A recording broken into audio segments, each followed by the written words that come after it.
कुछ कहानियां डराने के लिए नहीं होती, कुछ कहानियां इसलिए होती हैं ताकि हमें एहसास हो सके कि कुछ आत्माएं मरने के बाद भी नहीं जाती, क्योंकि उन्हें इंसाफ नहीं मिला होता। ये कहानी है रायनपुर शहर की। रायनपुर एक छोटा सा शांत शहर था, दिन में बिल्कुल आम शहरों जैसा, लेकिन रात होते ही यहाँ की हवा बदल जाती थी। शहर की सबसे बदनाम जगह थी श्मशान रोड। एक लंबी सुनसान सड़क, एक तरफ घना जंगल और दूसरी तरफ पुराना श्मशान। लोग कहते थे जो रात 2 बजे के बाद वहां गया या तो पागल हो गया या फिर कभी लौटा ही नहीं। इसी शहर में आया था आरव, उम्र करीब 26 साल, दिल्ली से ट्रांसफर होकर रायनपुर। पढ़ा लिखा प्रैक्टिकल इंसान, भूत प्रेत जैसी बातों में कोई भरोसा नहीं, और उसे जो मकान मिला वो उसी श्मशान रोड के पास था। मकान मालिक ने जाते जाते बस इतना कहा था, रात को खिड़की मत खोलना। आरव हल्का सा मुस्कुरा दिया। उसे ये सब सिर्फ अंधविश्वास लगा। पहली ही रात कमरे में अचानक अजीब सी ठंड फैल गई। आरव की नींद खुल गई। उसने घड़ी की तरफ देखा, 2:13 AM। उसी पल खिड़की के बाहर कुछ हिलता हुआ दिखा। नीचे सड़क पर एक लड़की खड़ी थी, सफेद साड़ी, खुले बाल और चेहरा इतना खूबसूरत कि कुछ पल के लिए डर गायब हो गया। लेकिन अगले ही पल आरव ने वो देखा जो उसने कभी सोचा भी नहीं था। उस लड़की के पांव जमीन को छू ही नहीं रहे थे। लड़की ने ऊपर देखा, हल्की सी मुस्कान दी और अंधेरे में गायब हो गई। उस पूरी रात आरव सो नहीं पाया। वही चेहरा बार बार उसकी आंखों के सामने आता रहा। वो खुद को समझाता रहा, शायद थकान की वजह से ऐसा लगा होगा। लेकिन जब अगली रात घड़ी फिर 2:13 पर रुकी तो उसे समझ आ गया कि यह सिर्फ वहम नहीं था। अगली रात फिर वही समय, 2:13 AM। इस बार वो लड़की धीरे धीरे जैसे हवा में तैरती हुई आई। उसने आरव की तरफ देखा और हाथ के इशारे से नीचे आने को कहा। डर के बावजूद आरव खुद को रोक नहीं पाया।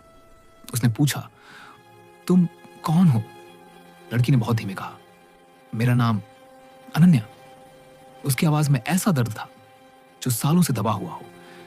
अब अनन्या हर रात आने लगी, हमेशा 2:13 पर, ना 1 मिनट पहले ना 1 मिनट बाद। उसने बताया कि उसे धूप से डर लगता है, वो शहर से बाहर नहीं जा सकती और उसे अपना पूरा अतीत याद नहीं।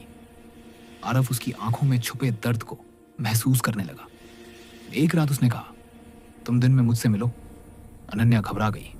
उसने कहा, नहीं, अगर तुमने मुझे दिन में देखने की कोशिश की तो तुम मुझे हमेशा के लिए खो दोगे। आरव की बेचैनी बढ़ने लगी। उसने शहर में पूछताछ शुरू की। लोग सवाल सुनते ही चुप हो जाते।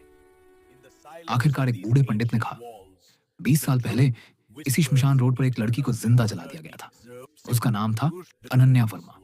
उसका कसूर बस इतना था कि उसने एक ताकतवर आदमी की सच्चाई उजागर कर दी थी। लाश कभी नहीं मिली और आत्मा कभी मुक्त नहीं हुई।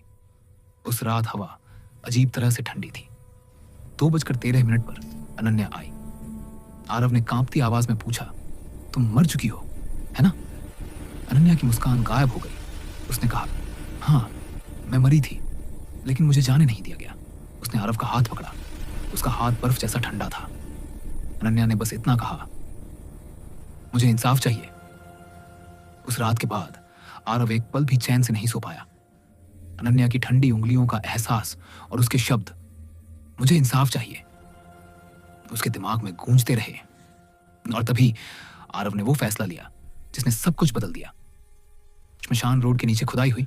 मिट्टी हटाते ही एक अधजली लाश सामने आई। डीएनए रिपोर्ट ने पुष्टि कर दी, वो अनन्या वर्मा थी। केस दोबारा खुला। सच्चाई बाहर आई। जिस आदमी ने उसे मरवाया था वो आज शहर का बड़ा नेता था। गिरफ्तारी हुई। इंसाफ की शुरुआत हुई। उसी रात 2:13 पर अनन्या आखिरी बार आई। आज उसके चेहरे पर शांति थी। उसने कहा, अब मुझे जाना होगा। आरव की आंखें भर आईं। उसने पूछा, क्या फिर मिलेंगे? अनन्या मुस्कुराई और कहा, अगर तुम मुझे भूल गए तो समझना मैं मुक्त हो गई। और वो धुएं में बदलकर हवा में घुल गई। कुछ हफ्तों बाद आरव को एक पुरानी सरकारी फाइल मिली। उसमें लिखा था, पिछले 10 सालों में श्मशान रोड से 7 लोग लापता। सबका आखिरी बयान वो लड़की बहुत खूबसूरत थी। फाइल के आखिर में एक सीसीटीवी फोटो थी। उस फोटो में अनन्या के साथ आरव खुद खड़ा था। तारीख आज की, समय 2:13 AM। कहानी खत्म नहीं हुई, बस अगला नाम जुड़ गया।